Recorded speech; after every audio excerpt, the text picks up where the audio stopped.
tondresaka.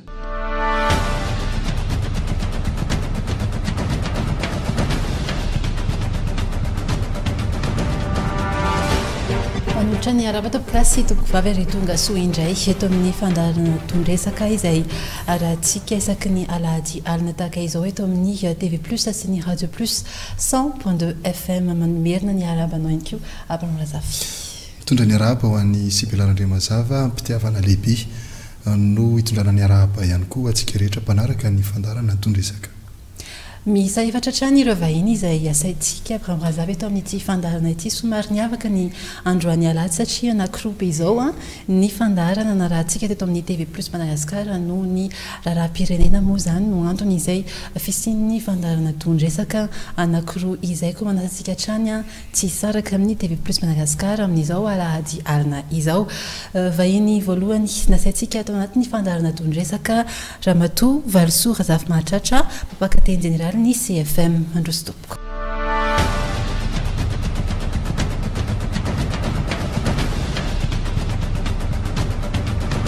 Miraba ny tompoko.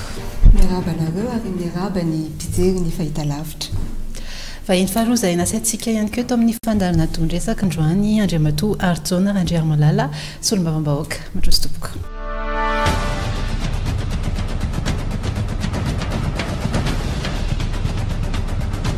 Miaraba nareo mpanohitra ny fandarana ary miaraba ihany koa ho antsika vahoaka malagasy manerana amin'ny faritany manaraka nyity fandarana tondresaka ity ary miaraba koa ho anao madame RG ny ao amin'ny CFM. Vahiny fahatelo izay nasaintsika eto amin'ny fandarana tondresaka ihany koa Andriamatoa Augustin Andriamananora izay filovitry ny mapahary mandroso tompoko.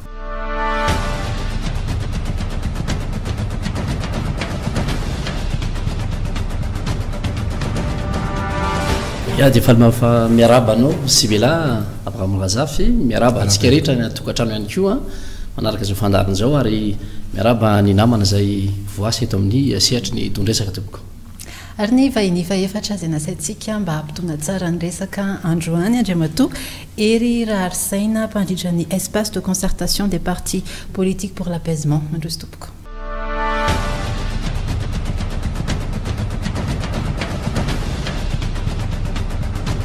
Miaraba nareo mianada mpanohitra ty fandarana ty ary miaraba ny vahoaka malagasy rehetra manaraka tsy tapaka ny fandarana tondresaka ary miaraba koa ny namana zay iara iresaka eto anio.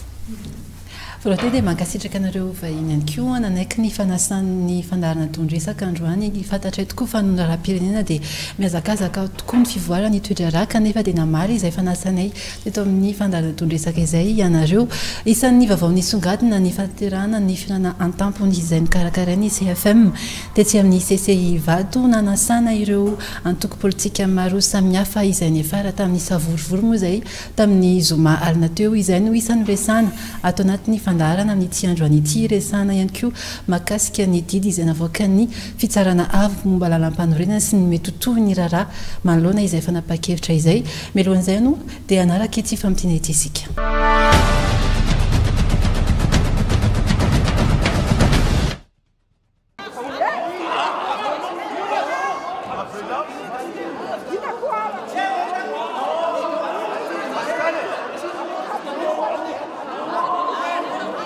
Tahak'izao ny zava-nitranga tao aoriany ny famakiany solontenan'ny CFM ny fehi-kevitra momba ny fihaonana an-tampony ialana amin'ny crise politique 2024 tariny CFM. Toy izao ny voarakitra ny fehi-kevitra. Vokatra ny crise politique nisy hatramin'izay avokoa ny crise ankehitriny. Ny antoko politika rehetra dia tokony mandray anjara amin'ny famahana izany. Miankina amin'ny fampihavanana sy ny fanarenana ifotony izany. Voaresaka ihany koa ny tokony amolavolana lalam-panorenana vaovao, ny anendrena Prime Ministra tsy mitanila, ary izany rehetra izany eo ambany fitarihan'ny CFM sy ny ray aman-dreny ara-drazana. Fehi-kevitra izay notsipahany mpanatrika, nambaran'izy ireo manko fa tsy mifanaraka amin'ny fehi-kevitra navoakan'ireo mpanatrika izany.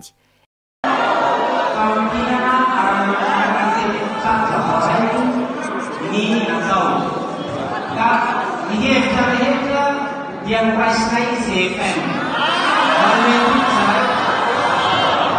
Marmedu saya pakai mereka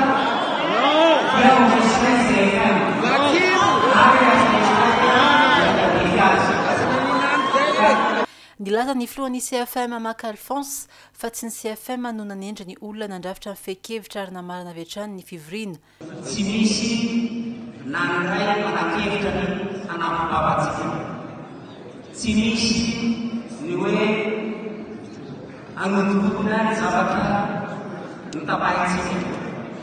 Fa ny zavatra natao tao namatsika famidinana ny zavatra norosaintsika. Ray zay. Faharoa arak'ireny atsika teo reny misy namana milaza fa hoe tsy zay ny zavatra fanambahana daholo. Marina zany. Raha misy latsaka ny zavatra norisantsika daholo. Satria araky ny voalaza teo dia famidinana no natao. Ka ao anatin'izay tsika famitavana tsika fanambarana vao maika na atesitra ireo mpanatrika ary nitakina ny amakina manontolo ny fekevitra tena izy izay tapaky ny mpivory.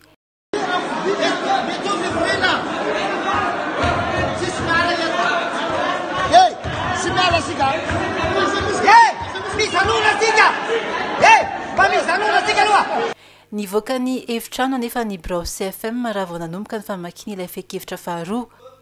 Vao sembatsemba avokoa ny fanamafisam-peo nanomboka teo.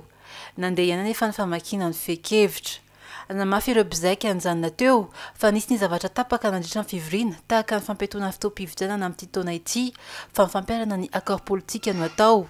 Nisy ihany koa ny fanangina tsonia avy eo aterina eny amin'ny HCC ilay fekevitra tena izy raha ampitso.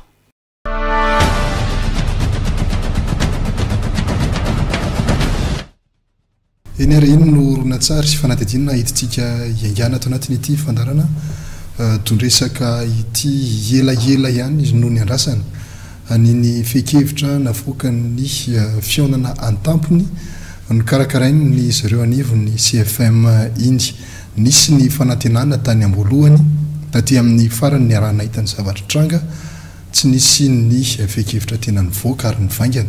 tao anatin'izany fionana antampony izany. Fionana antampony ihany koa no noresahana tany ambolohany nivelatra tamin'ireo hery samihafa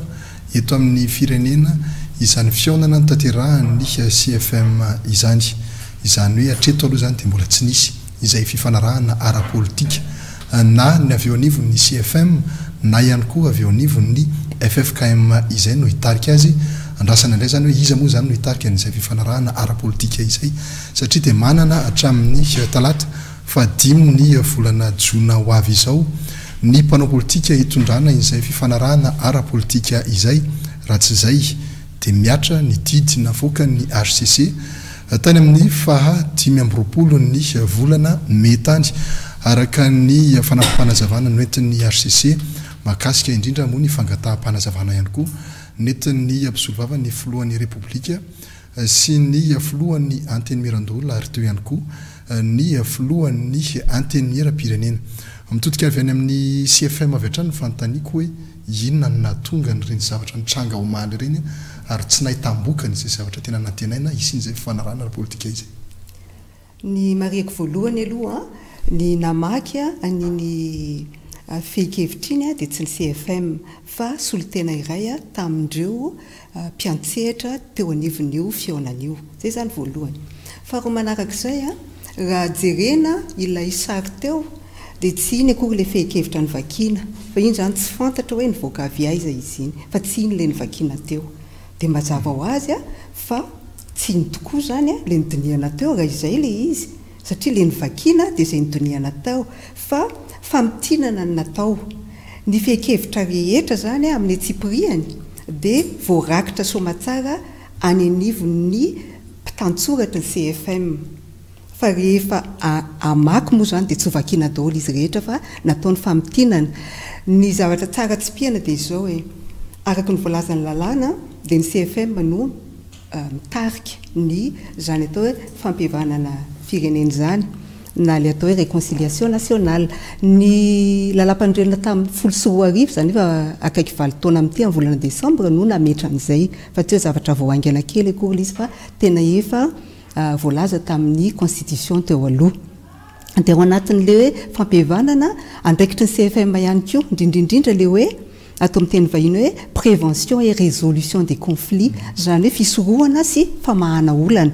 ka everinay fa anisan'izay conflit zay a ny resaka krizy zay miatra kehitriny dia nanao an'ilay fanatonana andreo mpisehatra eto amin'ny firenena ny CFM zany hoe natomboka tamindreo ray aman-dreny ara-panahy ireo ray aman-dreny efa nitantana teo alosiny ankehitriny ny ray aman-dreny ara-drazana saika aloha le zavatra nitranga ao maly satria na ny avy eo anivon'ny HVM na ny avy eo anivon'ny Mapara tsisy nanatrika an'izay andro faharoa teo anivon'ny CFM zay dia zao aloha izy ngamba ohatra hoe somary metsoromeloatra kely fotsiny a nisy a le fionana efa meloa natao tamindreo ray aman-drenyreo tsy nisy olana mihitsy akory zany zavatra zany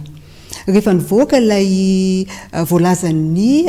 fitsarana avy mbola lampandrenana dia neverinay zany fa tsara raha misy fisokafana tsy kelikely amin'izay satria akoatran'le approche amin'ny teny vahiny hoe conjoncturel dia misy koa le approche structurel hoe inona mihitsy ny mahatonga antsika manao zao zavatra zao rehefa natao le fanasana dia izy io sehatra ifampiresahana zay le izy ny CFM aloha tsy pihako fa tena tsy nanana an'izany hoe schéma zany mihitsy ary tsy nanomana an'izany ary tsy andraikitray zany fa nanasany olona tsirairay izahay dia tonga ireo nasaina fa nisy ihany koa nefa ny tsy nasaina tonga dia zay mieritreritra hoe tsara sitrapony olona fitiavan-tanindrazana zany nampandrosoana dia nisy zany a ireo le hoe voasa ny invité misy a ireo voasa tatsivarina zany le nouveaux invités ngamba filaza azy dia zaraina toerana anankiroa izy ireo fa fekevitra telo mitovy no nydiniana ka tsy hoe échec na ahoana izy iny fa misy olona zany a dia efa vonona fahitana azy a nanao an'ireny zavatra ireny satria raha ny ady hevitra tao dia tena nandeha marina fa hoe mety maherihery fetsika sy ny sisa fa tsy nisy ohatran'ireny mihitsy ary nisy fekevitra nivoaka teo andriamato Augustin Andriamanan'olo iny anaty tonga ny Mapara tamin'ny fanokafana an'izy ianareo tonga nisy le fanambarana rehefa avy eo tamin'ny andro faharoa nefa ianareo tsy tonga nanatrika an'izany misy ve izay fahafononana anao fifanarahana ara-politika zay sy amahana zay krizy eo anivon'ny Mapara ny voalohany aloha amin'ny hoe nisy ny fanasana zay nataon'ny komité fampihavana-pirenena dia narainy taratasy fanasana tokoa ny tenanay vao amin'ivony Mapara zany satria ny front rajoel no nasaina anatrika zany dinika tampony zany raha ny fanambarana hoe isy ireo flo teo aloha sy ny ampianasa kehitriny a dia izay mihevitra fa mba famezam-bonahitra ny reo ray aman-dreny ao anivon'ny CFM ary mariky ny fananjana ihany koa zany a dia izahay solotena moa zany ny tenako a sy ny mpitondra teny Mapara no tonga teny amin'ny CCI Vato ny zavatra tsikatra ary isan'ny navarina dia tsy ilay arakaraky ny dinika tany am-piandohana hoe anao tsika ampiaonareo ray aman-dreny fa ny zavatra nampiaya betsaka satria araky ny voalazany ramatoa mpampakateny teo moa zany hoe betsaka reo olona zay tsy nasaina fa ataoko hoe nanasa tena nga zany na hoe zay hoe tonga tsy nasaina fa nasesiky ny razana nga izay avy hatrany dia tsapanao zany hoe misy lahadinika efa voakonikonina ngamba ataina aloha ary nanam-pofany zany ny taratasy navoakanareo to satria nosoniavina tamin'ny fahasivy-roapolo ny volana May ilay fanambarana natao teo zay niteraka savorivory sy korotana nefany a ny fanasana dia ny faraky amin'ny telopolo ny volana May ary tokony hijanona voalohany jo midika zany fa efa nisy tao ambadika atao zany finiavana mihitsy a hoe andeha akorontanina ity mpitsarana napetraky ny fitsarana avy milalam-panoendy izay mametraka sy manatsaka manazava hoe tsy maintsy ady mpitsarana faratapony azy a dia tsy azo ivalozana io ninina didym-piarana am'teo na ny tenanay eo anivon'ny Mapara dia tsy maintsy manaiky zay fandehany ny dimpitsarana nyvoaka mikasika ny olana politika nisy teatao kehitriny rehefa nametraka niny fitoriana teo anivon'ny haute cour constitutionnelle iny ireo député ny Madagasikara tadidio fa toko marina masy zavatra zay ity tsy hoe ady olana eo amin'ny Mapara fa ny vahoaka malagasy zay solotena solon'ireo solomavahoaka madagasikara telo amin'ny fitopolo ao anatin'ny hoe fanovana izay nitaky oa ny fametram-pialan'ny filo ampierinasa-kehitriny noho ny tsy fitsanganana ny haute cour de justice ary nitaky ihany ko reo fitakiana maro samihafa no natonga ny didim-pitsarana ivoaka na merary ny hoe voalaza tokoa zany fa diso ny filo tsy nanakana ny haute cour de justice ary nisy ny fekevitra zay nyvoaka ny teo hoe tsy maintsy mirava ny gouvernement ankehitriny ametraka gouvernante izay iraisana na iombonana ary tsy maintsy atolotry ny majorité na ny mapara zany ny prime ministre mba ho tendreny ny filo amperinasa zay ny zavatra navarina de izao lasa miditra amin'ny ataoko hoe mijabaka amin'ny tokony tsy idirany ny tompony raikitra maro samihafa satria raha ny tena tokony ho izy de tsy tokony ny resaka fanendrena prime ministre no hodinianeny vato tsy tokony ny fizarana ataoko hoe fizaran-tseza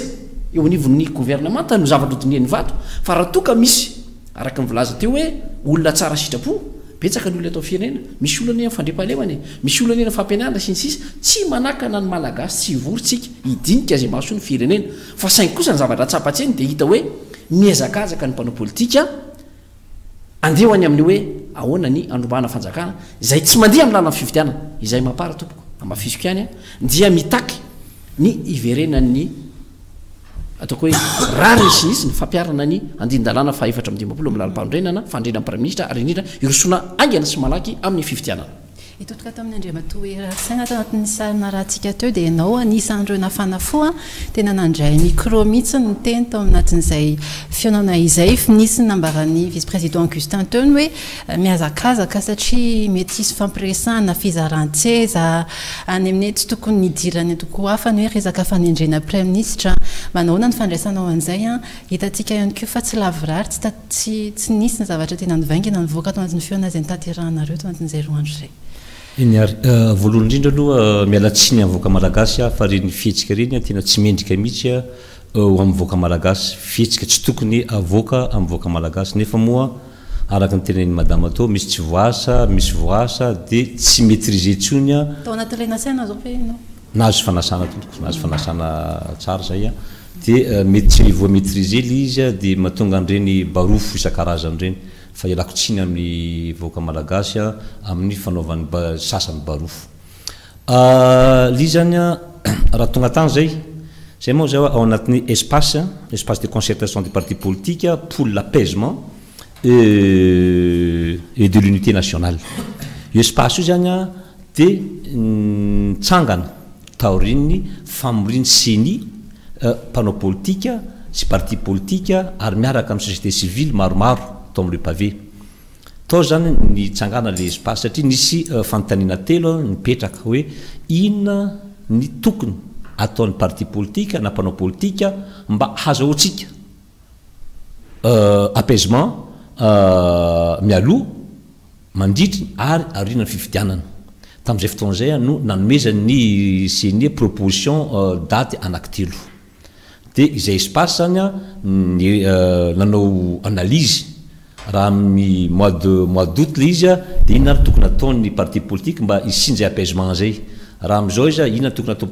parti politique amin'izay apaisement zay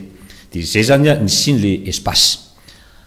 taterina moa zany nisy le didy navoaka ny HCC dia misy iny moa zany ididy iny tsy dia idirako lalina angamba fa raha atao amin'ny ankapobeny fotsiny ohatrany didy lasa mampiady izy satria raha mijery zany ianao amin'ny article 1 article 2 dia tsy mifanahaka atsona amin'ny article 3 le izy satria raha logika an'iny article 3 dia déchu i président de république fa mbola nijery lalana zany izy tamin'ny dia avy eo indray mbola misy amin'ny article 14 momba ny inao zany fanarana ara-politika ny aminay fanarana ara-politika dia tsy hoe anao transition tsy zay misy ny conception ny espace tsy anao transition mihitsy fa ny hoe fanarana politika dia ahoana ny ataontsika mba hazahoantsika environnement apaisé mba hampandrosi ny firenena zany hoe tsy fanarana politika atao mandritra fifidianana zany fa finarana politika rehefa eo lanyny président dia zay fanarana politika zay fa anatin'ny espace manko zany misy olona mieritreritra hoe anao refondation io mo io manko lasa bataille de cheval le refondation io zany misy adevitra be mihitsy amin'le espacenay satria misy mieritreritra zany hoe alao aloha tsika anao refondation mandritry ny vanamby folo volana ka hatramin'ny 5 taona zay efa manao fifidianana misy mieritreritra hoe zany refondation zany zalahy tsy ho vita anaty 50 taona zany tsy vita anatin'ny 100 taona zany fa mila mametraka socle tsika mila mametraka tsika lasitry ny refondation inona nefa ny lasitry ny refondation ny tsy nafa tsy texte zany texte zany vita anatiny 2 volana 3 volana raha resaka lasitry eo zany ny hevitra roa dia zay zany nientina tany amin'ny CFM tamin'ny fivoriana CFM dia tao zany nisy adevitra be tao adevitra be zany tao rehefa nijarana roa le groupe dia tamin'ny groupinay moa zany nisy ny mpapakateniny Arema Andriamatoa ministre nisy tsara manko fantatry ny vahoaka lizy misy ministre tamin'ny andro Arema ny mpapakateny tao zay nitenenako hoe raha anao refondation anareo zany texte outil ampiasaitsika ao tsy tokony atareo amin'ny teny frantsay satria manomboka amitsika le refondation manomboka amin'ny saitsika ny refondation iny zany fa manomboka tsy nafaly dia rehefa za zany manahaka nafo foana hoe tsy mety ho zany hoe anao transition zany ny amana crise am'izao fotoana dia lasa misy tsy dia metimety amin'zaroa zay zany natonga an'iny fandraisana micro tambony tanako iny zay virina aminao tsika rehefa todika atao amin'ny député John amizay nareo ihany koa anisan'le tsy nanatrika n'le fanaovana n'le andro faharoa ao anatin'ny famoahana n'le fekevitra verika n'le fanontaniana hoe nareo ao anatin'le protagoniste indray no tsy hita tsy tazana ao anatin'izy iny inona ny mahatonga an'izay tena manana marina ve nareo zay volonté ivoanana krisy anao an'izay fifanarana politika izay nefa nisy any fididina voaka ny RCC iny izay manasazy ny filohan'ny republika ya voalohany aloha dia efa ely zay nanana volonté satria tsy vao izao zay ny tonga nanatrika fanasana ohatran'ireny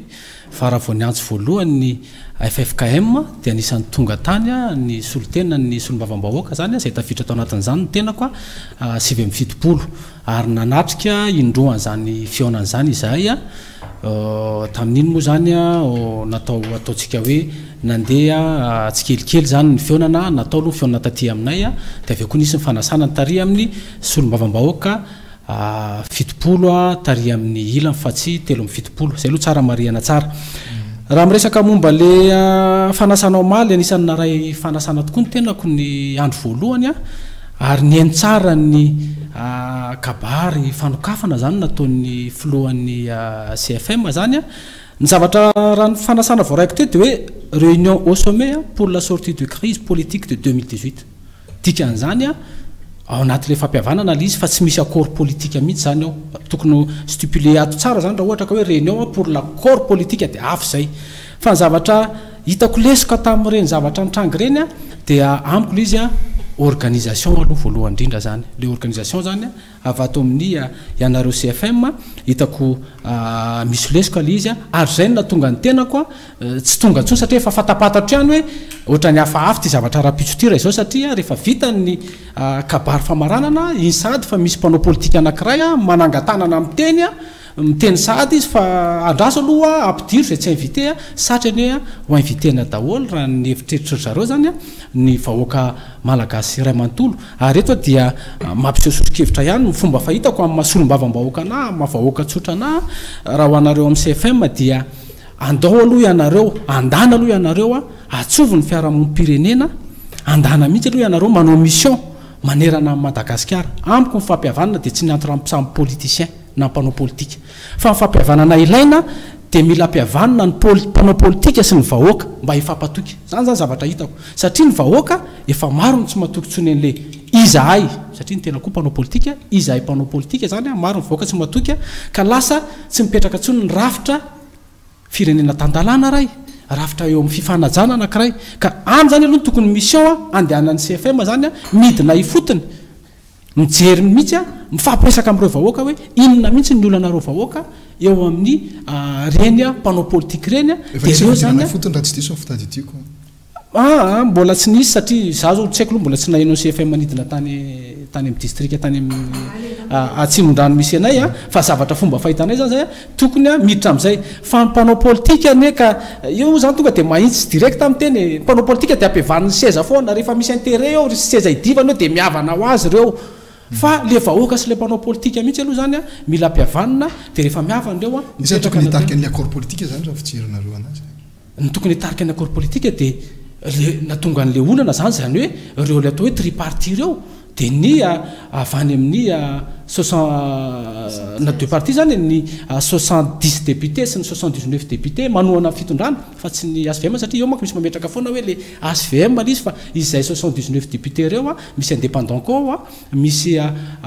groupe parlementaire hafa a ary misy ASVM anatin'izay mino koa fa ny avarian'ny amin'ny ilany ohatr'izay a raha itenindray moa zany tsika hoe inona koa le akoatra le hoe accord politique tokony atao zany eo le resako le tripartie a de ny any amin'ny mapara ny team zany a ary aty amin'ny mpanohana fitondrana reo zany aloha ny acteur principal zao ataontsika hoe crise misy atao amin'ny firenena zao zany le accord politique le FFKM avesany CFM avesany miaraka le izy ane zao io tsy ilaina misy hoe mila misapoter fa volonté ny tokony apetraka fa tsy hoe misapoter satria eo foana zany tsika lasa misy ataontsika hoe karazana manœuvre le izy satria mialatsiny mety hodisa eto fa ohatrany tsy nahitan'ny FFKM koa tonga tamin'ny fanokafana tamin'ny voalohany sa solitena nanatrika efa tsy hitako satria manko ohatrany hoe lehiben'ny reo fiangonana zany le izy ka zany zavatra zany zany a mila jerevana daholy a fa volonté le izy ary izahay avy aty amin'ny mpanohana fitondrana de efa nanana volonté foana hatramin'izay a eo amin'ny fifampiresahana fa saingy atao ahoana moa fa somary mbola sarotsarotra ihany le fampiresahana satria raha ohatra ka misy ny atao hoe fionana de tampotampoka indray de misy indray fiverenana any amin'ny 13 mai mahafinaritra anao Abraham Razafa aloha hatreto aloha araka ny filazany Andriamatoa député ny Madagasikara teo zay tsy fantano tsy nisy député voafita amin'ny HVM moa tamin'ny fotoanano fa efa mba mahita ny cravaty mangamanga eto de mino fa HVM izy na tsy teny izy hoe tsy HVM règlement intérieur angamba monsieur le ministre règlement intérieur hoe inona no ahafahana miditra ao anatin'ny groupe parlementaire règlement intérieur ny ao amin'ny anteny mera-pirenena no arahanay a zay no mahatonga anay ASVM mbola hiditra ny article 54 ny fa ny zavatra anankiray zany zavatra efa tsikarotra eto zany a de na zaro ASVM zany ankehitriny a raha hoe filazany teo moa tsy ny HVM ihany fa misy le reo le député Paondor zay fa zany aloha tonga de nisonona izy ny vahoaka malagasy olona rehetra malalaka zay koa lefaka amin'ny teny hoe vahoaka lasity misy zany any izy ohatra fa zay zany tsy any zany eny zareo ataoko hoe reo solom-bahoaka solom-bavambahoaka sahirana satria nareo moa tena hoe solom-bavampanjakana ho izy reny satria rehefa miteny zareo lasa ray miteny amin'ny alalany hoe ny fitondrana ny olana ny angandro zavatra zao Andriamatoa solom-bavambahoaka de tsotra ihany ny ainga tamin'ny hoe tsy fanajana ny lalàna velona fa nitsakitsahana ny lalam-panorenana raha tsy nisy ny fanolanana ny lalam-panorenana io zay ny sesisesy de angavany tsy tonga tamin'izao crise politique zao tsika ny CFM miezaka ny manao ny adidiny hoe ampiavana ianao milaza teo hoe ny mpanao politika nge afaka miavana ampiavan'ny seza sy ny sisa fa izao raha mbola tsy manaja tsika zany lalam-panorenana tsy manaja ny lalàna velona tsy misy tantanalàna eto de iarana tsiny tsisy seza afaka raha ny ao mapara aloha nresahako tsisy fampiavanana amin'ny seza zany ninina ho tenenao sy no tenenao manana tsiny sy manana didy ny mpanao politika raha ohatra ka hoe ny seza ny mpiako anazy fa tsy fitiavatanaza ny anay ho nivo mapana zay ny mbola hijoroanay sy rery anay ankehitriny ny fijoroana hoe mbola betsaka ny zavatra tsy rariny sy tsy mety nahazo tsiny ene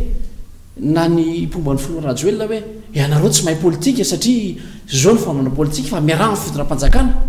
satria rehefa natao ny fandikana vilany niny andin-dalàna fa efatra 50 iny hoe ny maro anisa de nandefitra ny hoe noho ny ataoko hoe tombotsy ambony firenena ny mapara na de fantatra zao ary fa zay ny zavatra misy nanendry prime ministre voalohany izy teo prime ministre Cool Roger nandeha ny prime ministre Ravelonarivo tonga ny premier ministre mahafaly Olivier fa tsy nisy nanaraka ane zany zavatra zany ny lalam-panorena raha ny tokony ho izy ato ny teneko eto aminareo hoe ny avis na fanambarana nataony fitsarana avy mbola parole tamin'ny fafito amby folo volana febroary tamin'ny taona 7 izay manazava tsara hoe teny frantsayka manamaliko anazy milaza hoe considérant qu'au terme de l'article 54 alinéa 1er de la Constitution, le président de la République nomme le Premier ministre présenté par le parti ou le groupe de partis majoritaires à l'Assemblée nationale. Le groupe de majoritaire. Considérant que la lecture combinée de l'article 54 et 72 de la Constitution fait ressortir que la notion de majorité pour la présentation du Premier ministre ne sera résulter d'une coalition post-électorale des partis, mais plutôt d'un constat issu des résultats définitifs proclamés par la Cour électorale spéciale. Mazava zay. Ary rehefa journaliste tamin'ny fotoanandro tao anatin'ny GPS moa nareo tamin'izany dia tany ambolohany aloha mbola tsy de nanisy loatra malety fa mbola nentiny ny fitiavan-tanindrazana sy ny conviction mba niaraka tamin'ny atao isika hoe satria tamin'izay teny manko anao teo Pau-d'Or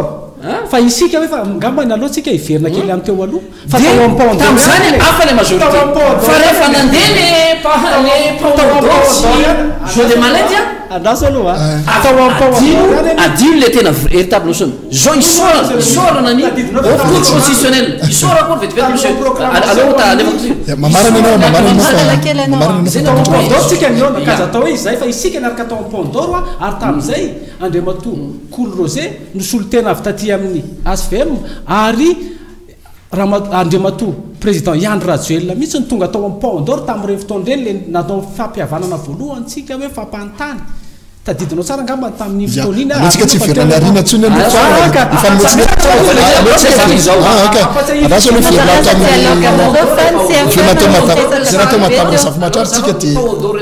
tompoko dia ireo nandray mialatsina ny eny amin'ny gazety any mahita ny zavatra zany ireo député nandany ny lalam-pifidianana izay sadasada niteraka korotana fantatro tsara zany izay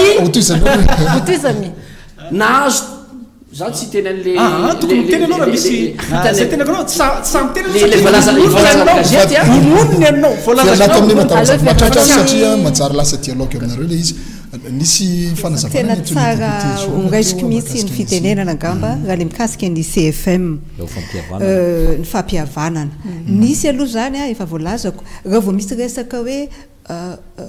somary crise zany dia tena tokony ary tsy maintsy mandray andraikitra ny CFM satria zay no nametrahana azy teo misy miteny manko hoe fa ahoana ny CFM ny miditra amin'izany zay voalohany faharoa zay le hoe approche conjoncturelle raha vao misy zavatra mitranga dia tokony miditra ny CFM amin'ny resaka fampihavanana dia mametraka espace de dialogue izy zay zany ianao manko le miteny hoe tsy échec ve le izy na ohatran'izany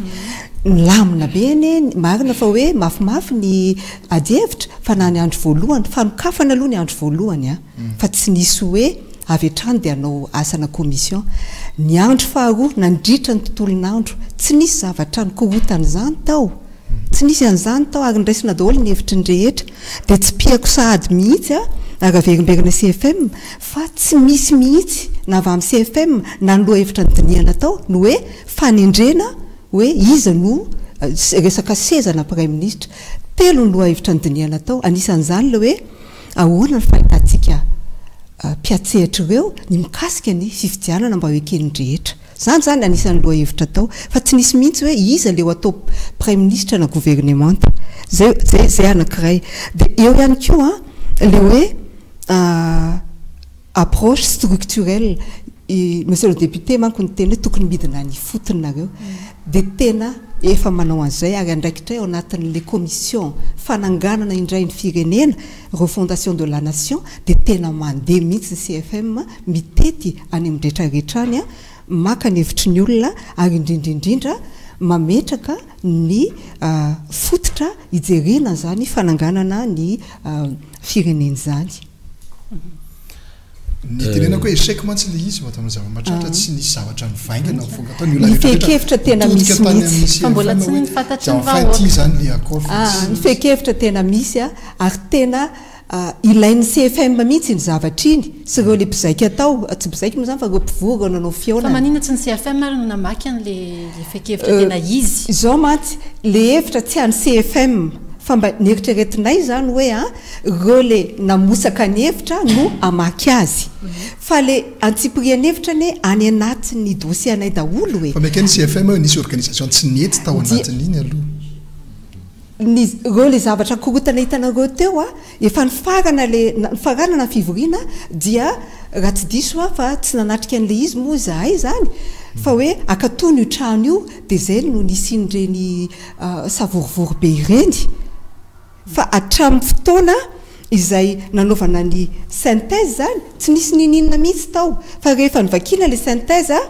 dia nisy nitsangana zany nanao hoe ity le raha ny comité de rédaction rehefa nijerena le izy nivakiny teo ary inoko fa le navoaka ny TV plus iny zany misy daty iny dia tsisy ifandraisany amin'ny zavatra nataonay tao satria nataonay raiky mitelopolo me ny fanokafana voalohany volana jona ny asa mbomiera tsy izay mihitsy le izy Andriamatora Arisaina izay namaky azy satria anisan'ny nanao ny fiaonana tao izy nisy olona zany teo hoe izy amin'ireo mpivory ary no amaky an'ity dia nisy anankiray fanakaiky teo zany dia ozy le anankiray hoe za anaty atoko politika ka aleo tsy za no amaky azy dia hoe afaka manao ary ve izy dia niraisy ny an-tanana le izy zany dia nivakiny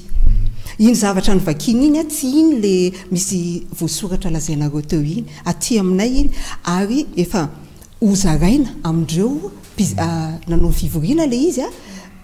raha ilaina ihany koa ny atsipiriany dia azo zaraina tsisy olana zay ho anay fa ilainay mihitsy iny hatrany amindreo fondation iny ary docteur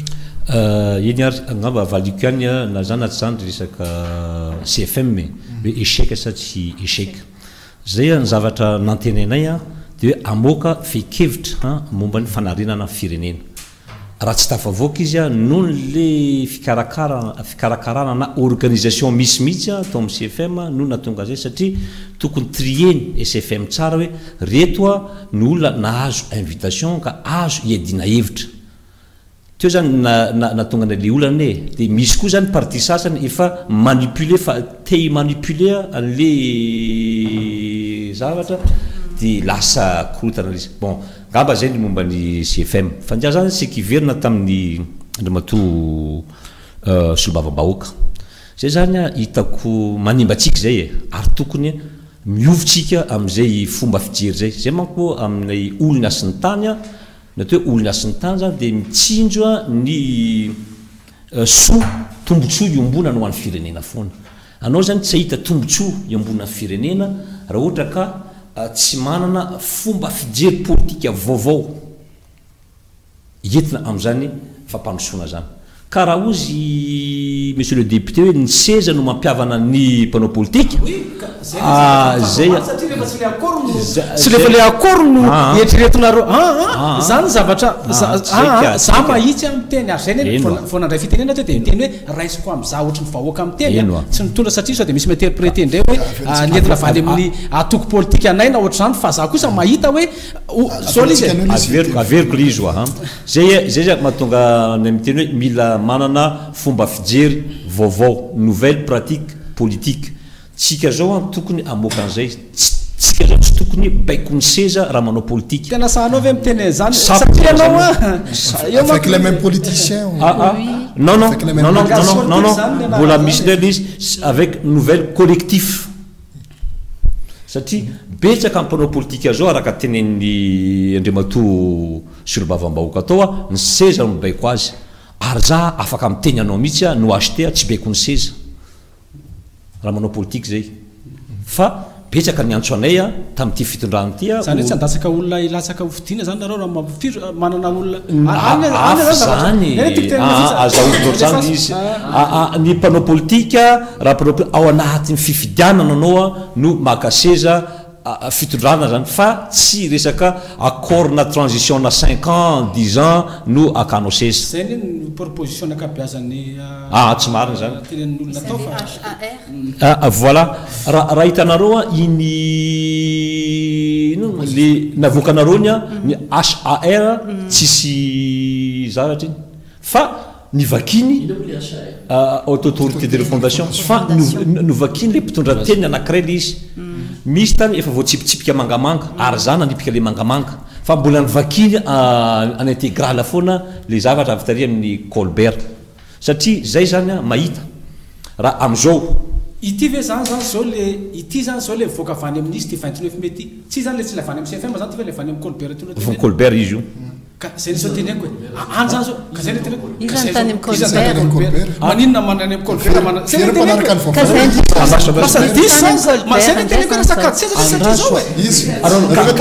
ka zay le izy oa andaso tany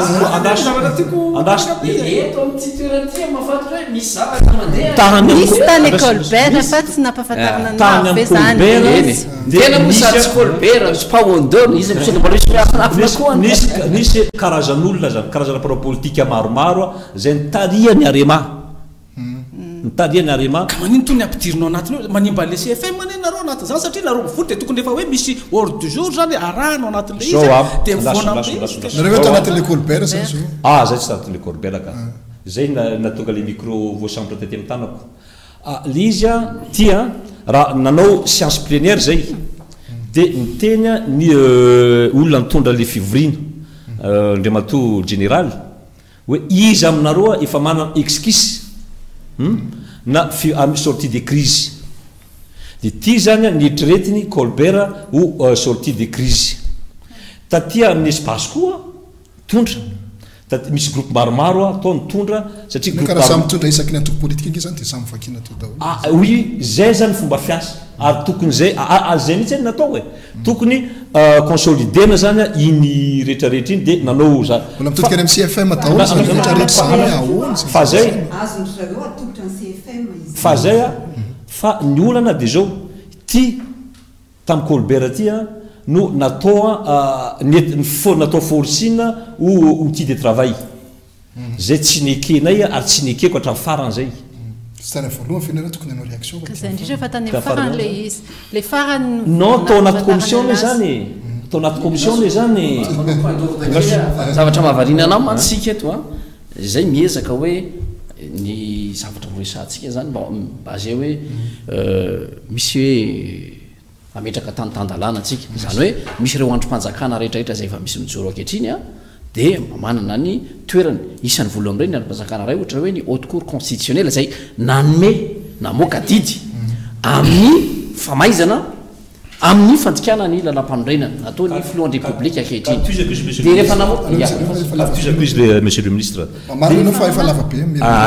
de tao zany nisany tselekenay satria raha ametraka zany haute autorité de refondation zany anisan'ny fanonganam-panjakana zany satria misy efa misy fanjakanao misy ary misy lalàna navoaka ny HCC de tokony iny zany ny arana fa nitao amin'ny CFM zany tokony le point rain fotsiny no natao hoe le accord politique tsy entina fifidianana akory tsy entina no manana fifidianana akory fa entina amin'ny manaraka resaka refondation zay ny miarimiaiky zany tsika satria sy fantanina mpiaraiky Abraham-Marazafy teo hoe échec sa tsy échec fa miodikodina matsika ngamba ny samy miaiky tsika fa tsy fambiazana kosa an'iny e miankina amin'le ijerenao azy satria zao koa mantsy metraka anao sa avelatsika maly izy ka etsy ma tsy mahazo le valy pantanina tsy afaka miteny kosa fa tsy fambiazana iny de amary an'izay zay ke mafatanика avelanao maly izy satria voalohany aloha azonareo zany raha mitanjona no atsika hoe fampihavanana de totondro ny sarahany zareo tao mipizaika zany resa zany hoe mivona am'ilay andraikitra na le iraka nampanaovina ny komity fampihavanana mihitsy zany le lahadinika ka zay nataoko hoe afaka miteny kosika hoe tsy fahombiazana iny ary zay raha tadidinao ramatoa rapporteur général tamin'ny fotoana ny onatsika tany amboloha manao hoe ity zavary ty eny e tsy azo atao terekomasika atao volom-pijaziny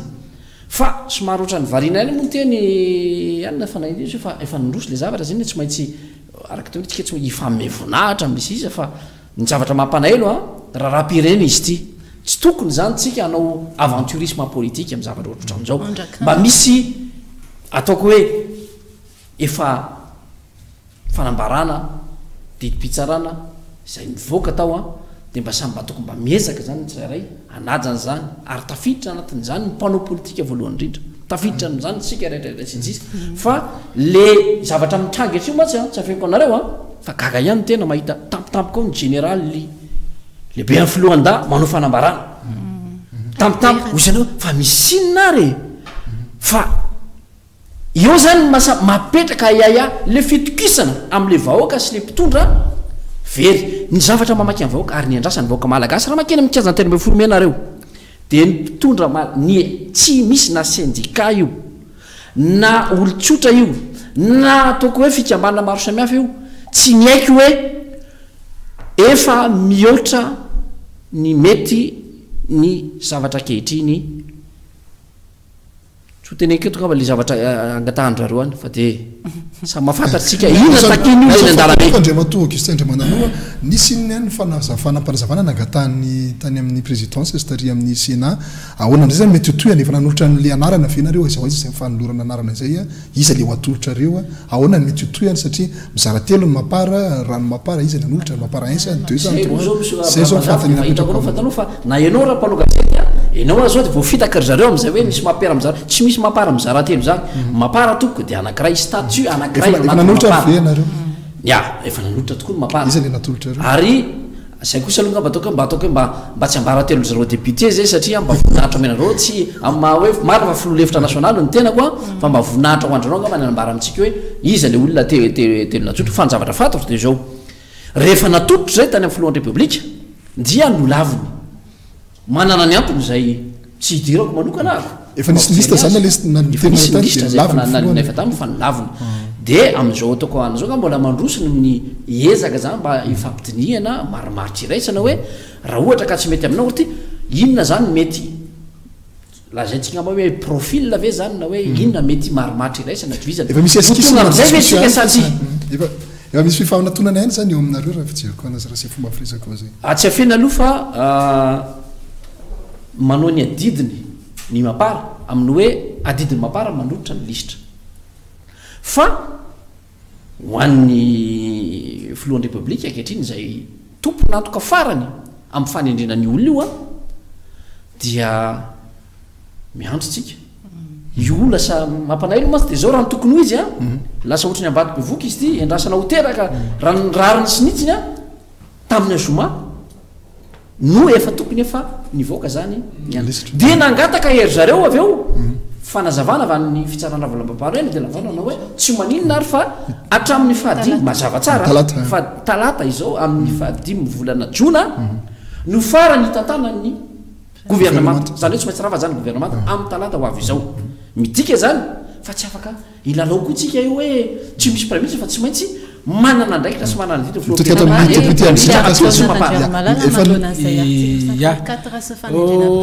aloha zany tia metraka fantanina kely amin'ny andriamato minisitra hoe ianao eto zany miteny amin'ny représentant ny mapara sa représentant andreo le 70 député ny nanasana anatoko dia tsara ihany zay mazava zany a satria zao manko le izy raha miresaky tsika ho an'ireo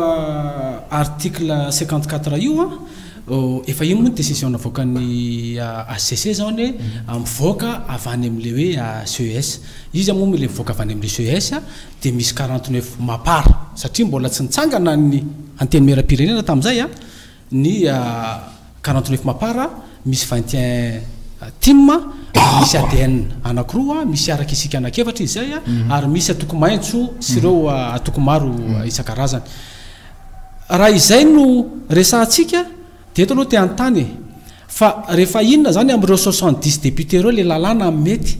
rehefa inona le lalàna ny tsy mety satria zao manko ny tiako apetraka aza dinotsika fa tamin'ny nanototra ny Jules Etienne sy Andriamatoa Coly Roseny ka nitsangana ny PMP zany hoe parlementaire majoritaire présidentielle zay maître ianitra mihitsy zay mitabataba eo amin'ny 3 nanangana an'izany ary niteny izy fa manaraky ny lalàna tsara mihitsy izany ary tamin'izay fotoana zay a dia andriamatoa i Cool Rosé moa zany no napetraka ao anatin'le izy dia eo zany mampanjavozavo be an'le izy fa kosany a tsika tsy andeha hiady amin'izany na ifamaly amin'izany amin'ny resaka hoe ndeindray ary zany fa anaraka an'izay eritreritry ny aty na ny eritreritry ny aty fa io ny nareo zao anohitra marina prime ministre ihany koa ve zany nareo zany io ny tsara petratsika tsara amin'izy ity zany a raha ny lalàna voaka ny CES zany dia avany amin'ny satria mapara maro anisa fa mapara izy maro anisa mapara 1 ve sa mapara 2 ve sa mapara 3 satria zao aloha ny apetrako mapara miala tsiny fa alao mba hitentenana satria coordinateur national tamin'izany fotoana zany anie coordinateur tsy mody adala fa zao ngamba le député mapara 2 tsara nytaninao an'izay rehefa misy fotoana nareo fa mametraka an'le lozika zany eto na zany ianareo reo se regroupé na ianareo makany amin'ny 3 na 3 makany amin'ny 2 na ny makany dia miara-mandroro ao tsisy olona zany fa kosany ilaina foana ny manana majorité ao amin'ny parlement ohatra fotsiny ary andohatsika ijery vetivety fotsiny ray minitra kely fotsinylianarana ve nareo zao teny zao manana majorité koa zay ao a fa tsy hoe ASVM azafady zay le olana am'le izy fa zay koa mba mety misy a proposition anarana zany mety alefany any amin'ny mapara ny ohatra ny anarana mety alefany any amin'ny mapara 2 na mapara 3 na mapara 1 satria mapara fo reo fantatray zay zany nareo fa mapara aloha tokony anohitra raha le CES ny tenen'ny ACC fa raha tamin'ny andro PMP ka zao le CES tenen'ny ACC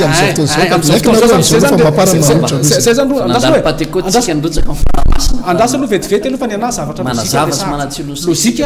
lozika sy tena réel andresahako eto fa za tsy manao langage metikodina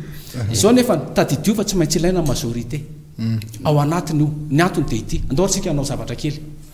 afaka tapabolana eo tsy maintsy vote-ny LFR tsika tsy maintsy misy gouvernement vaovao andasy vetivety aloha tsy maintsy misy gouvernement vaovao ilain'io prime ministre io manana majorité ao anatiny anteny mera-pirenena io ary izay kosa nefany a ny anay dia miara-miasa foana izay zany a rehefa misy ka zavatra hiteraka tombontsoa tadidio fa ao anatin'ny LFR io anie no mifeny fifidianany ka raha io zany tsy manana majorité eo indray zany le prime ministre vaovao avy eo a dia lasa olana aminay a ino moa zany dia zao efa anyny zay anarana zay tokony efa mipetraka any a apetraka ay amin'ny fahendreniny any amin'ny ataontsika hoe président république iny a izy mahita hoe etony tokony izy no io koa ny arakaraky ny areo manko misy mametraka hoe tadidio fa ny décision an'ny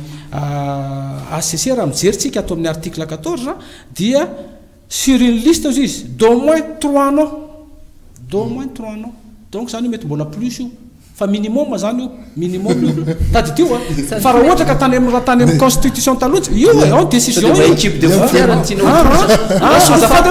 décision nécessité décision nécessité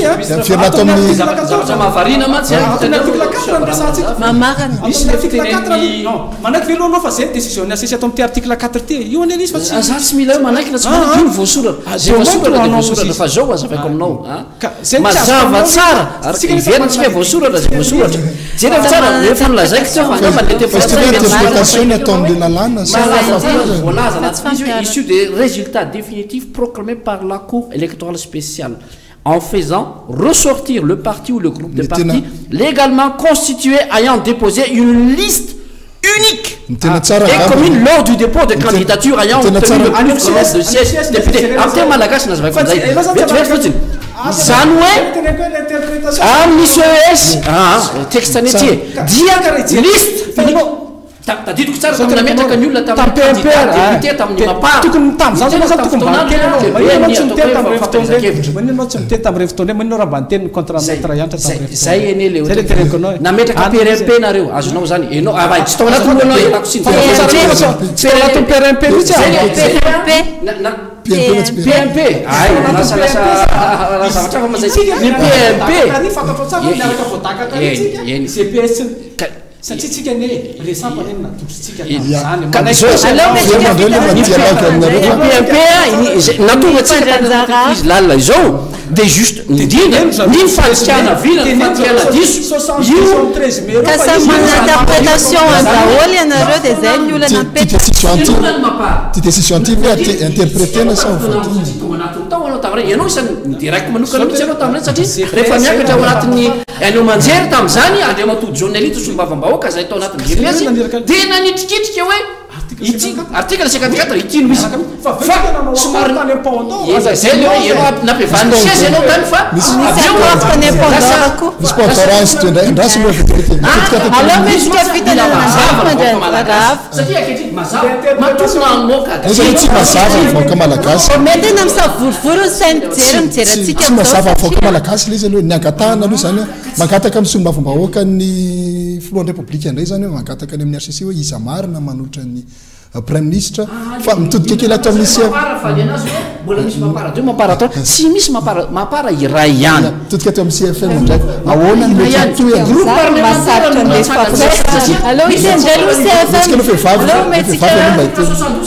matsika zao efa mandeha any koa zany fangatahana zany déchéance satria nanolana lalam-panorenana ireo ny ovaloko le mamparadrano nijanona teo reo le mapara fa ny sasansika fanapahakevitrinampiavan'ny siège araky ny voalazany amatosony article 72 io anaotsika le vehivavy aloha vetivetikihitantsika amin'izany masarotra le fampiasana toyan'le fampiavanana ataonareo amin'izao fotoana satria tsika aloha ny eto amasotsika eto no jirantsika ahoana ny toyany talata alivetsika mieritreritra hoe na mpiavanana tany amin'ny 2002 tany amin'ny 2009 aiza aiza ny fampimikasika an'izay fanoizana ny fampiavanana ataonareo mety afara amina accord politika ihany le izy ty tena tokony ho izy dia mipetraka andatabatra boribory dia miresaka fa ary tsy zany tiako lazaina meny olona tsy ny CFM hoe maninana anao mandreny sy ny sisa raha le voalazany lalàna dia ohatrany hoe mba raha mandreny any CFM dia raha mba miantso an'le tsy atao hoe zanaka angamby fa hoe le prêt-an-drazana ve izy ka raha miantso ve ny ray aman-dreny fa maly le zaza dia tena diso ve ny ray aman-dreny ny antso an'izay anjarany CFM créer espace de dialogue zay le izy ary ny olona tonga tao tsy ny mpanao mpisehatra politika rery ihany fa nisy reo ray aman-dreny ara-drazana nisy fiarahamonim-pirenena nisy reo ara-panahy rehefa le resaka thème le loha hevitra ny diniana misy mametsiny mantsy hoe nga fizarana sezany eo dia mamerimberina ihany izahay rehefa natolotra ny mpivory tao tsy nisy nandaha mihitsy hoe mety io sosikevitra nataon'ny CFM io raha misy hevitra koatra io le zavatra io dia nyraisinay reny taratasy mandeha reny zao azonay raisina tanandroa mihitsy satria anampy anay be dia be mihitsy reny ahafantarana hoe inona daholo ny mba fanorin'ny olona sy netaetany dia andraikitray rehefa avy eo no mijery azy hoe inona le toyany tsika manana fotoana lavabe tsony telo andro sisa roa andro sisa ny anantsika talata inona no mety ho toyany ngambany tsara aloha izy amaly an'izay resaka accord politique izay ny toyany raha nyresaka le hoe politika dia miankina amindreo mpiatsehatra politika fa ny CFM vonona foana zany ny amin'ny hoe ampifampiresaka azy ireo raha ilainy zany zavatra zany ny toyany ho anay tena zava-dehibe indrindra dia le fanarenana indray ny firenena refondation de la nation ary iny tsy vita ao anatin'ny amam-bolana iny tsy maintsy atao iny tsy maintsy tsy mijanona ny asan'ny CFM mbola mpiona zany nareo raha ohatra ka everina fa ilainy zany zavatra any fa tsy manerika io ny CFM nisy manasa ny CFM hitantsika tsara reny ary dia tena malalaka misy le fampiresahany fa rehefa tsona ny raitapona ny zanaka ka maivava ao ananonao dia le ray aman-dreny ve zany dia hoe sao dia miadina ekizy fa aloha tsy atsona tsy mety zay tsy maintsy mandrainy andraikitray izahay dia raisina daholo koa ny hevitra rehetrarehetra tsy izahay mihitsy zany manana ny hoe ity ny accord politique tena tsy nanao an'izany rapporteur général ny CFM tsy misy an'izany mihitsy au nivonay hoe andao irédiger accord politique isika tsy misy an'izany fa ny natao niaraka tamin'ireo solitena efatra dia nisy cadre de référence ngamba azoko lazaina eto zay zavatra izay satria andriamatoa ministre nanatrika foana an'ilay fivoriana na faravaratsy nandefa solitena misy cadre de référence hoe ahoana ny fahitantsika an'ity ahoana ny dia nyraisina daholo le izy tsy nisy navahana mihitsy ary rehefa natao synthèse koa indreny zavatra ireny le izy zany resaka accord politique tena marina zay tenin'ny rapporteur général zay tokony mitoy aloha afaka roa volana any zany a tokony manao zany nareo a feonambe pirenena momba ny refondation satria zay any tadiavin'le olo refondation afaka roa vola efa tokony natao tamin'ity volana mety mihitsy a misy assise resiko kely tsy manina azafady misy assise nationale nomaninay tamin'ity volana mety fa am'le hoe approche conjoncturelle hoe nenay ny tianay dia zao hoe le manao asana mpanao vaccine fa tsy manao pompier satria raha ny tena marina tsy zany ny tena tokony misy anay kanefa tsy sevitra fa tsy maintsy mandray andraikitra rehefa misy tokony andraikitra raisina mety nisy lesoka tsy maninona fa zakainay zay zavatra tsy manino zay fa zany tsy misakana anay anoy manana an'le conviction hoe tsy maintsy manohy ny asanay izy tena zay misy tokony izy le corps politique zany any amin'ny refondation satria zay dolo ny tenen'le olona tokony CFM zany nanao an'izany misy zavatra izy ka manana zay commission de refondation zay ny CFM aloha za afaka telo volana manao le feonambe momba an'izay fa aloha tsika iresaka amin'ity zavatra mamaiky aty io zany ny olatsika resaka lalàna ty crise ty ne io ne résultat na zavatra efa betsaky ton tsy fanarana lalàna ton tsy mauvaise gouvernance ton alahelo-ny mpiasa-panjakana iny zany a tena résultat io fa le lalam-pifidianana pitika fotsiny a na tonga zao crise zao donc zany any amin'ny lalàna zany ny olatsika ty ka na famakina lalàna ary za mba député ihany monsieur le député taloha na famakina lalàna ary a nitsika rehetrarehetra samy manana angle zay mametimety azy raha ohatra zao a le article 54 tamin'ny CS raha jerentsika le CS tsisy mapara 1 tsisy mapara 2 tsisy mapara 3 fa mapara fotsiny raha tsy diso a zay fotsiny donc zany tokony miainga am'izay zanytsika izy le mapara fotsiny tsy miainga hoe mapara 1 mapara 2 mapara 3 raha vity zay a de milamina anie de am'le fanomezana anarana ny PM io a ny tenen'ny monsieur le député toa au moins 3 noms tsy tena tokony manome anara au moins 3 noms tena tsy mety zany député no misy 77 misy 64 zao tsy de anao osaka 3 noms 3 donc zany tsy ny HCC ndray zany tsika eto aloha anao mitiako te le lalàna io zany a tokony alefatsika amin'ny famana le crise zany amin'le famana le crise sortie de crise crise ve zany le décision HCC raha miteny hoe au moins 3 io raha hitan'ny président de république fa tsy possible zany hoe au moins 3 zany fa tokony io zay farafabetsany telo de tokony zay andraisan'ny président de république fanapaha-kevitra satria maika any atsika maika tsika araky ny tenin'ny monsieur le député toa fa ho avy zao ny session anapahatsika ny LFR militsika majorité ary zay mihitsy ny esprit ny constitution raha tsy diso a mba ho stabilisena ny firenena de tokony manana majorité zany tsika fa noho tsy fanajahana le article 76 moa zay 64 le 72 de lasa mifindrafindra le député lasa variable le majorité de tsy mety stable tsika tsy mety stable tsika noho le famakitsika le lalàna donc mamaky lalàna zany tsika amin'ny angle zay metimety atsika fa ny azy zany mba fiangavy koa nareo zany a mba aleo vakitsika ny lalàna amin'ny angle na fampandrosoana amin'ny vahoaka satria fa mikikika amin'ny vahoaka izy io a rehefa tsy mijabaka ao amin'ny affaire hoe mikasika ny anteny-mera ny exécutif de milamina io na misy io tenina hoe io manana bon sens reo olona reo za minao an'izany fa misy tsy fidy no andreo koa ne tratran'le teritery hoe tandremo rehefa tsy mifidy an'ity de amoanay dossier rehefa mana zao de zao zany ke mahazo andreo io tsy afaka andany an'izany monsieur le député itsy isan'ny nazo voentsika koa ne mpandrarany izy io de olo hoe tsy hoe fiarovako anazy fa rehefa tratrany teritery de puisque tsy maintsy makaty androva lahy misy ny sasany tena hoe nono tsy nampony fa misy kosa ny sasany de araky ny teny teo hoe zay tsy maintsy avy-mpandresy olona na biazonao tao an-trano rehefa avy eo de mitsipaka mava fotsiny sy reo satria manao hoe zay avy-mpandresy zay zavatra zay ny tokony fadina rehefa nofidiny vahoaka malagasy ianao taminy ataoko hoe tikatra nandanina anao de tokony ary zay napetraky ny article 72 eo manda impératif mandritra an'iny rehefa fiavaka miova palitao miova cravaty miova azonao ovaina rehefa vity zay ny fitianany vahoaka amin'iny fa tsy hoe androany anao ny safidy hoe ity loko ty ny fitianany vahoaka anao de rapitso lasa miofina miova loko mihitsy ary zay ny manimba da zay nataoko hoe za mino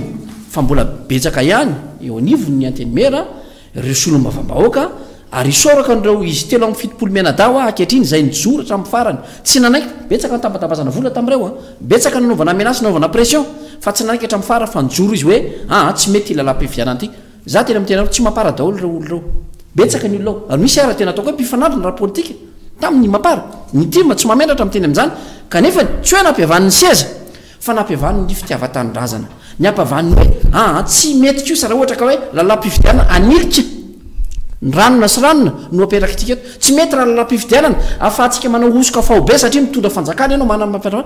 tsy mety zany zavatra any nampiavan'ny zay zavatra zay rodibité tena ka oderaky manokana izy ireo ary tadidio tsara fa ny fitoriana zay napiaraka ry zareo voalohany aloha mikasika ny lalam-pividianana iny de nahitatsika tsara fa ny tombona somatsara fa betsaka ny zavatra tsy mety mifanohitra amin'ny lampandrena tamin'iny isorana ny fitsarana volam-paharena zany teo any ko ny fitoriana mikasika an'le hoe fanososena ny lampandrena tamin'ity fametrahana haute cour de justice nisy ny sazy zany avoakany fa amin'ny accord politique eo ny tiako tsindrina kely ny l'accord politique lazainy eto hoe à moins article 14 à moins d'un accord politique de satria eo kosa aloha de tena zay ny ataoko hoe mba manana ny hoe mila manana fandeferana question de bon sens ianao fa tsy afaka andehanao botolo sanatria mivava resaka tsy mety zany le mitompo teny fantatra satria lasa ozy ny fitenena ny heliko baboana ary modirariny tsy mety mitompo teny fantatra fa lasa modeloka marina fa any mapara ny manolotra reo anarana ho atao prime ministre fa naninona ho tiatsika de tsy maintsy mifamevoninahitra mifanaja ny filohan'ny republika no manendry izany sika koa tsy afaka anao tikano tsy tikano raha aman-dreny izy ao amin'ny firenena apetraka amin'izay toeran'izay de efa anarana anankitelo efa betsaka izay fa tsy hoe araka tena hoe à moins de 3 hoe anefa club de football tsika nde makana nasesena ho an'ny mifamevoninahitra tsika am'le izy monsieur le député efa mba omena anarana anankitelo izy tsy mety amin'ny anarana anankitelo omena anarana telo vaovao ndray izy akehitriny raha mbola tsy mety am'izay efa ngamba efa mba flambotsiary ko zany zay vatray de eto moa zany miteny kely mamaly ny andriamato ministra tamin'le resaka le hoe efa nangataka akory zareo des séances an'le solombavam-bahoaka raha fahalalako azy 10 isan'ny solombavam-bahoaka angatanareo ny des séances io zany de ny team zany sy ny amapara le resaka team aloha maria kely fa tamin'izany fotoan'andro no sao de teamtsika fa mouvance ara-valomanana no ny latsahan'ireo solombavam-bahoaka fa tsy team mouvance ara-valomanana fa io le règlement intérieur io lasa namorona koa zany izy hoe team rehefa tonga atao amin'ny antenimera-pirenena satria eny mouvance ara-valomanana lasa team ohatran'ny mapara ihany lasa mapara 2-3 VPMM sy ny VPMM 2-3 ihany lasa 2 ohatr'izay zany le izy tikteranao zany tsy niova le fetifety tsy niova le anarana ary izy io de efa tamin'ny 22 avril 2015 raha tsy diso no nangataka an'io des séances io zareo fa no navaliny ACC tamin'izay zany de nisy fiche de forme izy tsy nandalo atao amin'ny bureau permanent ary tsy mbola andresana tamin'ny panina ny tokony misaisiran'ny ACC de tsy voan'le des séances le olona fantanina petrako de hoe move nandeha tamin'izay lalana zay ihany koa reo le solombavam-bahoaka reo nisy fivoriana atao amin'ny bureau permanent velo ary nisy fampafantarana an'izany tamin'ny président ny assemblée nationale veloa ary zay vao fanaterana an'le izy tokony avao amin'ny assemblée nationale zany président zany misaisiran'ny ACC amin'ny zay fotoana zay sa tonga de hoe hoentiny fotsiny miaraka amin'ny zay ny olany ny problème mametraka an'izay fantanina zay moa aveo tsara antanina ihany ny lebiany aty pirenena sao de le mpanaraka président assemblée nationale zay nahazo copie samy hafa ny copie avy any amin'ny ACC sy ny fivirenao bureau permanent aloha andriamatoa ministre zay teneko hoe ianao zany manaraka mba tiako anao mba milatsaka député a de am'izay mahita tsara le fomba mety fidiavy anao am'zay fandehanana anao zao mamboatra anao fa mety fidiavy anao am'zay zako mety am'izay fotoana zay samena tsiondrano ihany tsika mety miaraka eny azy zany tsika raha izay fa nitiako tena anao misy règlement intérieur be da be ianao nga masolo-bavambahoaka taloha mahafantatra tsara zay le hoe règlement intérieur zay ary lalam-panondrenana mametraka zay raha tsy diso ahako ka dikan'izay teneko anao hoe alo ihany kosa fa tsy hitanareo le règlement intérieur anay a de lasa mandehandray nareo aty fa eo le apetrako foana am'le izy eo le apetrako foana am'le izy hoe okitsika ary za eto tena mahafinaritra anany atevitra voakanao hoe efa misy ray aman-dreny lehibe ao marina tokoa zany eny afakintsika amin'ny aminy famohana le premier ministre zany zao a raha manontany ianao hoe move misy anarana fantatrao mitovy mihitsy zay fa na za ary tsy mbola mahafantatra ny anarana am'zany zany hoe izy no anarana any a ary apetrako foana le izy a raha ohatra ka le système le nitenen'ny ACC le hoe CSU de amin'ny président groupe parlementaire asvemana de miadere zay fa tsy manolotra satria zay manaja zany zay lefa premier pas anatin'le consensus alefanay zany mba isiny satria raha izany reny de irititsika eto de efa ndrirotra lava be tsika fa premier pas zany ary zay fa misokatra foana anatin'le izy miteny anao am'le resaka le hoe code électoral tsy hiditra ny détail an'iny ahako fa aloha ny vahoaka ny tsara anerina any satria raha iny no voasantsika eto a lasa ohatra nord sujet tsika anatin'le izy fa ianareo vahoaka no ahita hoe ary ny ilaina ihany kay le bulletin numéro 2 taty arina na numéro 3 na numéro tsy fantatro ary ilaina ihany kay le article tato amin'ity zavatra ity taty arina satria raha ohatra ane ka hojerevantsika le izy zay ny olana eto amin'ty amin'ny fifidiananty ary sa moa mialatsika fa zako a mahitsy a ary mety atao hoe tsy mahay politika anga raha ohatra ka zay fa za tsy miolakolana tsy hoe miolakolana no miteny a fa zao le izy ny olana eto amin'ty firenentsika ty eny betsaka ny olona manan-kevitra betsaka ny olona manana projet de société anavotana firenena fa io mila budget io mila vola io mandangy zay miteny ka hoe latsaka hovidiny zany ka hoe ary zéro ariary any poste de olany eo ianao tsy possible zany de eo zao anatin'le lalàna ny lanina zay nylavin'ny ACC eny misy an'izany mihitsy hoe ny fanafoanana ny famatsim-bola avy any ivelany satria tsika eto Madagasikara ane tsy mitovy atrony any États-Unis hoe misy parti démocrate na ny parti républicain de ohatra hoe membre anatin'ny parti démocrate zany andriamatoa ministra de mandrosaka vola izy tena anaty lalam-pandroenanjareo mihitsy zany ao anatin'ny lalanjareo États-Unis zany fa eto amintsika zany a lasa tsy fantatra zay zavatra zay de io moa zany de efa fantatritsika ane hoe izy mety satria ny opérateur za aloha tsy sahako mihitsy ny hoe latsaka ho any am'izany président république zany rehefa tsy manana vola zavatra mahafinaritra aloha zany efa hita ao anatin'ny titondresaka androany ity sibelaty fa efa misy zany le finiavana makany am'izay nisy ny lisitra natolotra nisy ny lisitra faharoa araky nambaran'ny président Augustin teo zareo zany nambara zareo fa miadere misy tsirom-panantenana kely ihany aloha zany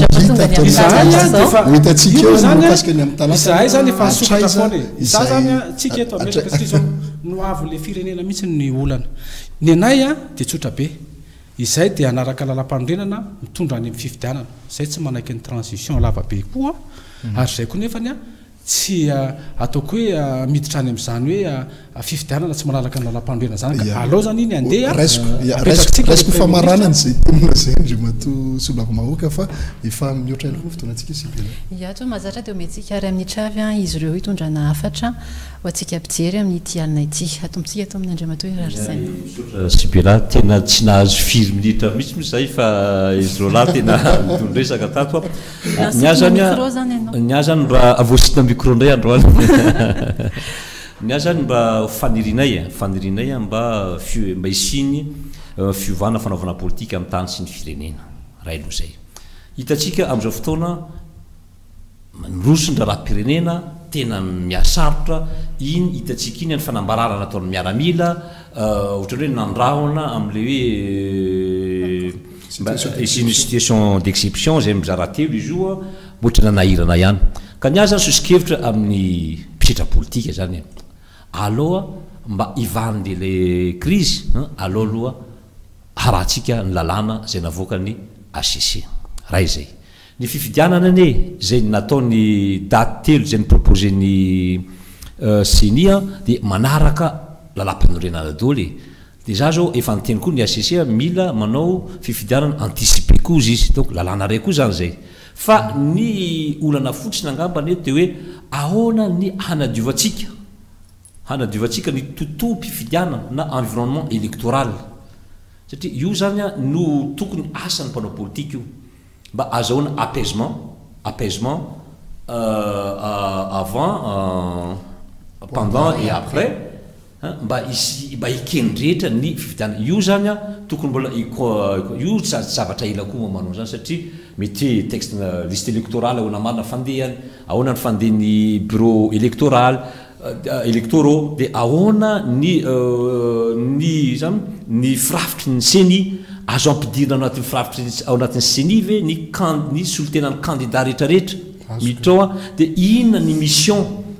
mission zay za tokony mbola raha vity zay fanamboarany environnement électoral zay a de azo atao le fifidianana azo atao tsara raha milamina ny CFM telo amby telopolo menada zay ny membre ao anatiny mizara any amin'ny faritra maro 20 manerana ny nosy akoatran'ny eto any amin'ny province sy ny rehetrarehetra zany de efa misy isaky ny faritra miasa izahay any anivon'ireny faritra ireny